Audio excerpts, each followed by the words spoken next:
Ыйса күндүзгү убакытты ибадатканада элди окутуп, ал эми түнкү убакытты шаардан чыгып, Зайтун тоосунда өткөрүп жүрдү. Элдин баары анын сөзүн угуу үчүн ибадатканага таң атаары менен келишчү. Ыйса көптөгөн кереметтерди көрсөтсө да алар ага ишенишкен жок. Ишая пайгамбардын «Теңир бизден уккан кабарга ким ишенди? Теңирдин күчү кимге көрсөтүлдү?» деген сөздөрү аткарылышы үчүн ушундай болду.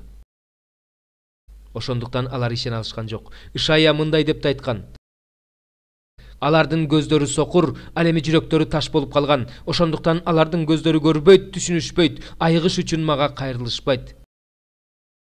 Ишая бул сөздөрдү Ыйсанын даңкын көрүп, ал жөнүндө сүйлөгөндөн кийин айткан. Ошондой болсо да жүйүт башчыларынын көбү Ыйсага ишенип калышты. Бирок синагогадан чыгарылып калбаш үчүн ишенип калышканын фарисейлердин алдында ачык айтышкан жок. Анткени Кудайдын даңктаганына караганда адамдын даңктаганын артык көрүштү.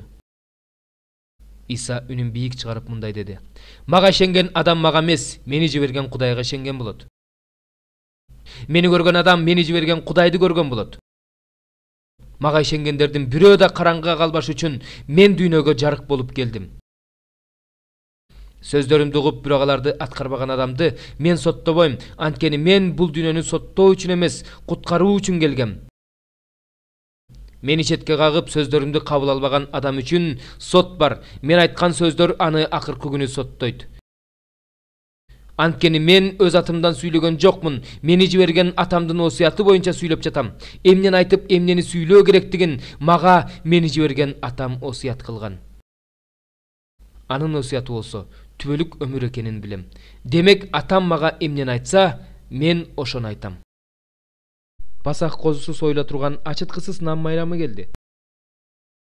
Ачыткысыз нан майрамынын биринчи күнүндө Пасах козусу союлганда шакирттери Ыйсага: Пасах тамагын кайсы жерде жегиң келет? Биз барып даярдап берели дешти.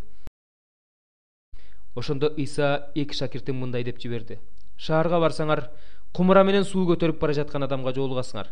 Анын артынан ээрчип, ал кайсы үйгө кирсе, ошол үйгө киргиле да, ошол үйдүн ээсине: устат, сенден шакирттерим менен Пасах тамагын жей турган бөлмө кайсы деп сурап жатат дегиле. Ошондо ал силерге төшөнчүлөр төшөлүп даярдалган үстүңкү кабаттагы чоң бөлмөнү көрсөтөт. Анын шакирттери жолго чыгып шаарга келишкенде бардыгы Ыйса айткандай болуп чыкты.